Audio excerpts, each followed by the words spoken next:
Adrián, José María, ¿cómo están? Hola, hola, ¿cómo les va? Hola, hola. Nos reunimos una vez más para hablar del tema de trabajadores independientes y sus relaciones y su obligatoriedad de cotización ante la Caja Costarricense del Seguro Social, en virtud incluso de la reciente jurisprudencia que se ha emitido de parte de Sala Constitucional, que ya venía a lo largo de los años emitiendo varios pronunciamientos en este sentido, y tal vez de una muy interesante que es la 11.320 del Tribunal Contencioso Administrativo y Civil de Hacienda, que es del 15 de diciembre del año pasado, es decir, estaba recién salida del horno. Tal vez es importante, a modo de contextualizar cuál es el tema, indicar que la Caja Costarricense del Seguro Social es una de las mejores ideas que pudo ocurrírsele al constituyente, ¿verdad? Pero aunque es una muy buena idea, tal vez a veces como administración pública puede tener sus deficiencias. Lo vemos en ejemplos claros, por ejemplo, cuando se le da a un paciente una cita para dentro de 10 años, pero tal vez en el caso que nos ocupa es una deficiencia tal vez a nivel administrativo, ¿verdad? A la hora de cobrar y determinar cuáles son las cuotas sociales que tienen que trabajar, que tienen que pagar los trabajadores. Y en este caso tenemos dos tipos de trabajadores, asalariados e independientes. Nos ocupamos tal vez el día de hoy de los trabajadores independientes, ¿verdad? Y es en ese sentido donde la administración pública, en este caso la Caja, me parece que no ha contextualizado que al mismo tiempo es una administración tributaria, ¿verdad? ¿Por qué? Porque recauda tributos. Bueno, tal vez me echo el agua yo primero. Eh, Vamos a ver, yo creo que esta es una discusión que tiene ya varios años. La caja en determinado momento cambió las reglas del juego y ese cambio de reglas del juego pues es muy cuestionable en términos de, en primer lugar, de seguridad jurídica, número uno, y número dos, en cuanto a la legalidad de cómo se ha aplicado la normativa existente, incluso a nivel de la ley constitutiva de la ley orgánica de la Caja Costarricense del Seguro Social. En ese sentido, ¿cuál fue ese cambio de, digamos, de práctica, sobre todo en relación con los trabajadores independientes? Los trabajadores independientes empiezan a tener la contribución como obligatoria ya por el 2005. En esos primeros años lo que hace la caja es, pues establece una especie de ingresos de referencia que eran unos montos que se iban actualizando por inflación y eran unos montos por categoría según la antigüedad del profesional o del independiente. Y sobre esa base se fijaba la cuota, que en un principio incluso la tarifa que se le aplicaba a los independientes era la misma que se le aplicaba a los trabajadores asalariados, por ahí del 9-10%.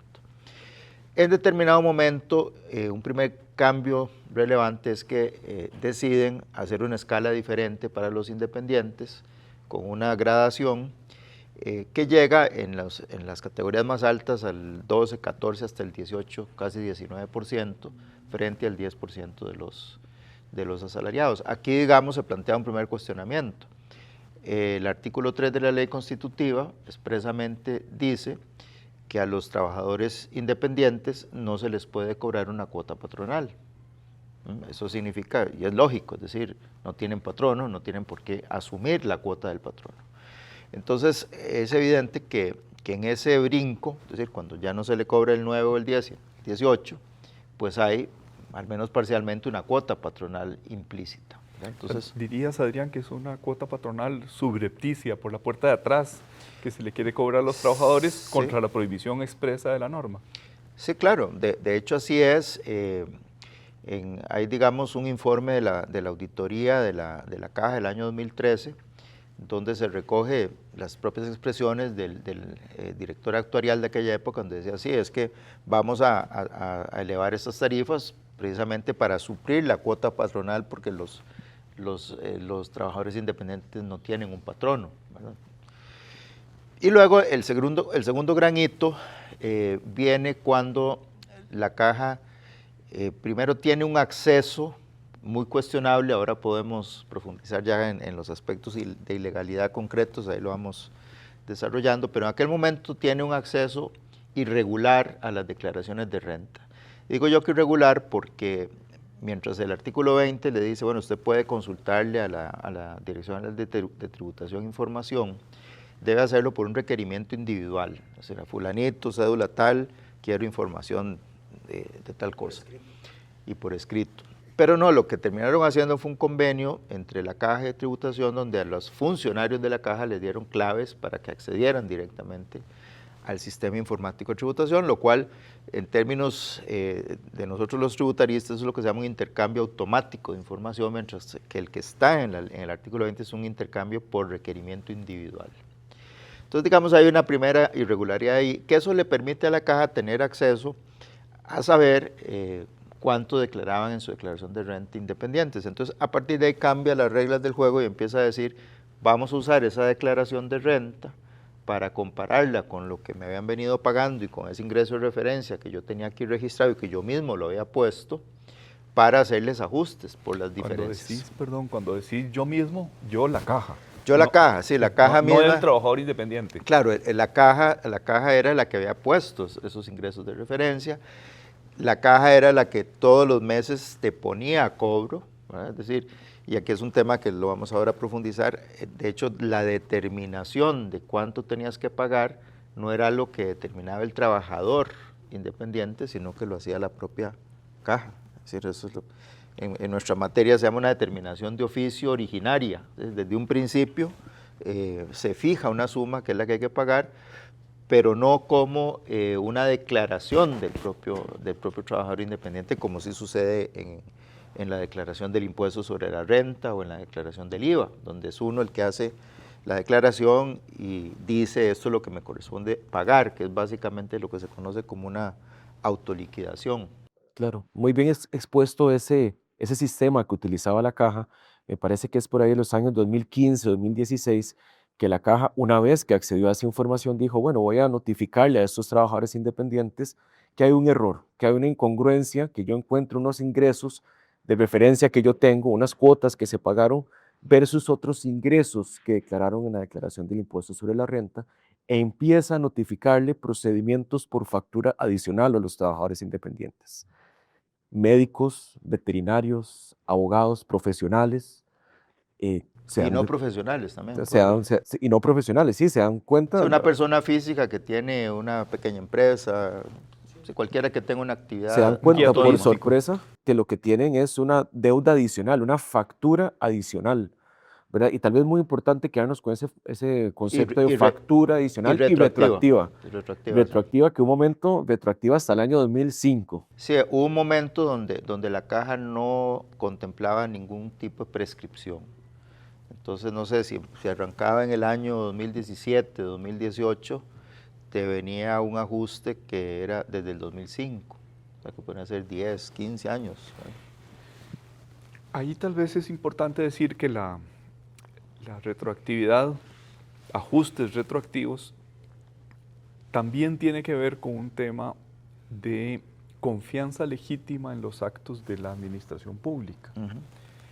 Yo confío en que si la Caja me emite una factura que yo pago, que estoy al día con la Caja, no puede venir 10 años después, o menos años, 2 años después, a decirme, no, aquello que yo le dije estaba mal, lo correcto es esto otro.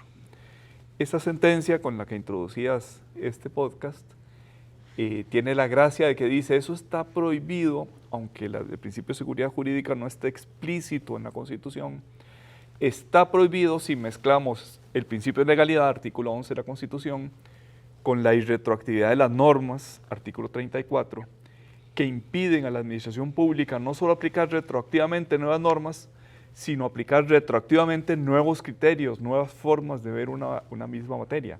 Si quiere cambiar, también de acuerdo con el principio de legalidad, puede hacerlo, pero de aquí en adelante, no retroactivamente. Bueno, esta problemática de procedimientos por factura adicional ha sido resorte de varios órganos del Estado, llámese la Asamblea Legislativa, llámese los tribunales, y me concentro tal vez en la Sala Constitucional, que en la sentencia 5265, por citar una de varias del año 2025, analizó, ¿verdad?, que conceptualizando esto como ya materia tributaria, ¿verdad?, después de que costara mucho reconocer que lo era, dijo, bueno, vale la pena revisar si se respeta el principio de reserva de ley y de legalidad tributaria en la determinación de las cuotas sociales. y dijo que sí se respetaba en el tanto y cuanto la ley, ¿verdad? Esta norma de rango legal sí establece cuáles son los parámetros objetivos para la determinación de los elementos que componen el tributo, ¿verdad?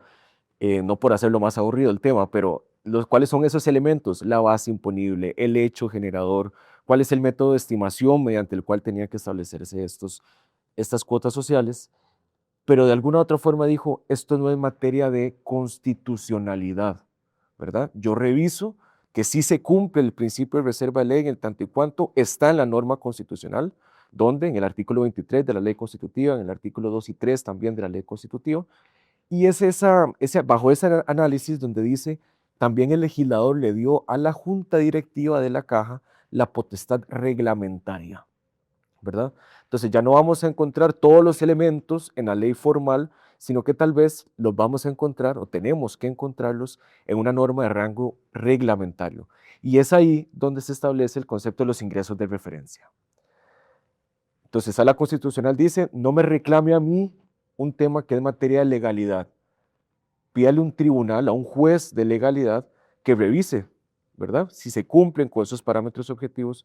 Y creo que es ahí donde desembocamos en la sentencia 11.320 del 15 de diciembre del año pasado, 2025, en la que los jueces determinan que independientemente del criterio que ellos puedan tener, ¿verdad? De que los elementos esenciales del tributo tienen que estar en una norma de rango legal, van a aplicar la jurisprudencia vinculante de la Sala Constitucional.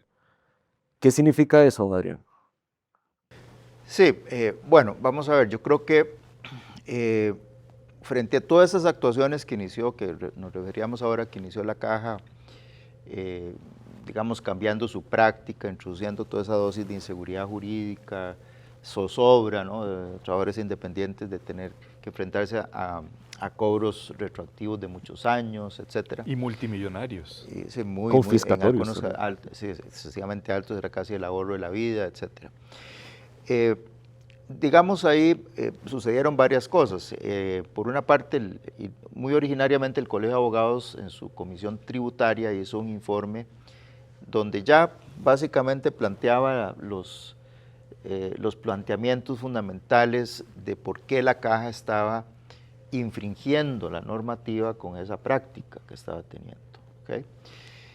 Luego también se traduce en debates administrativos y luego contencioso administrativo, incluso en algún momento había la duda si eso se discutía en la sede contenciosa o en la sede laboral. Es decir, era un mar de dudas y de inseguridades jurídicas. Incluso de juzgados de seguridad social. Sí, era un enredo, ¿verdad? Ese tema de cómo te defendías. ¿Quién era el competente? Y ante quién te defendías. Bueno.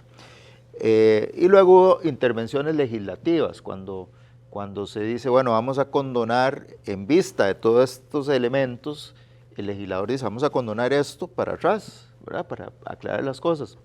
La sala en aquel momento dice, no se puede condonar la cuota principal, sino los intereses y las multas.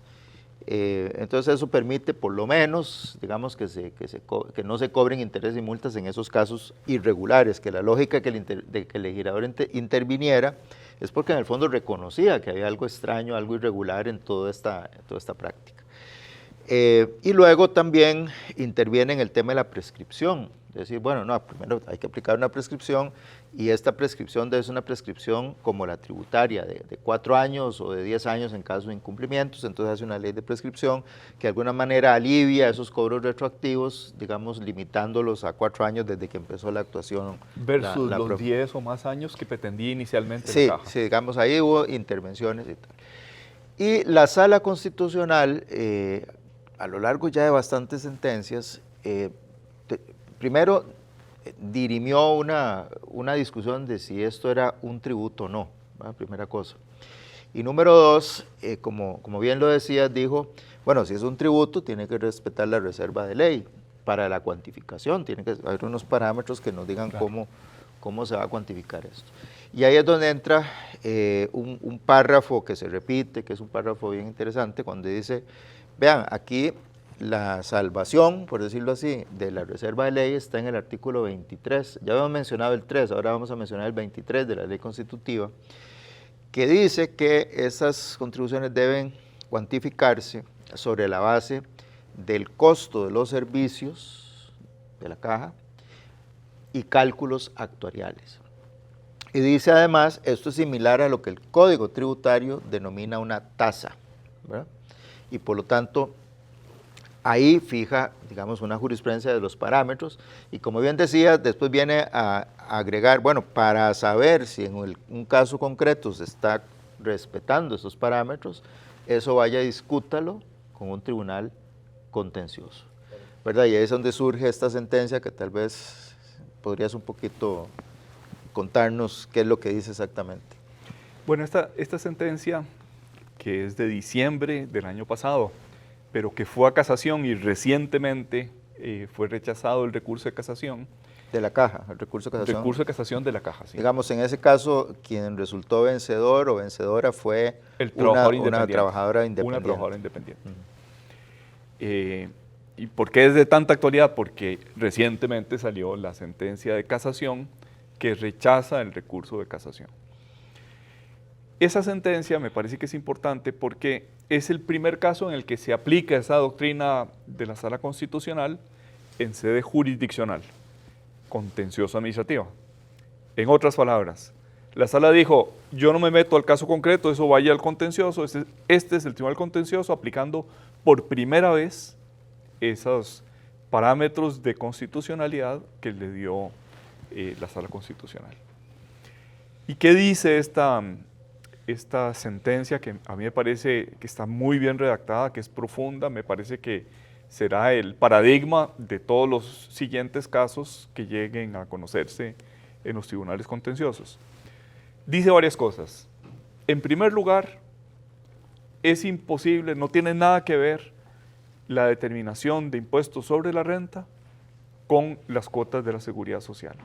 Decías hace un momentito, esto es una tasa. La tasa no se calcula como se calcula el impuesto sobre la renta, sobre los ingresos. Se calcula con el costo de los servicios y con cálculos actuariales. Que dicho sea de paso, desde el 2013 la Auditoría Interna de la Caja había dicho que la Caja no tiene un sistema de costeo. Y a la fecha sigue sin tenerlo. Porque ese sistema de costeo va a depender de que se ponga en operación definitiva este sistema ERP que se ha discutido públicamente y que ha tenido muchos atrasos. Solo en ese contexto es que hay ya un costeo establecido, ¿verdad? Entonces hasta ahora no existe ese costeo. Entonces, primera conclusión, no se puede aplicar las declaraciones de renta para determinar cuotas a la seguridad social de los trabajadores independientes. En segundo lugar, el sistema de cuotas que se cobra a los independientes es distinto del sistema de cuotas que se le cobra a patronos y trabajadores en relación de dependencia. Ese sí está por ley con base en los salarios.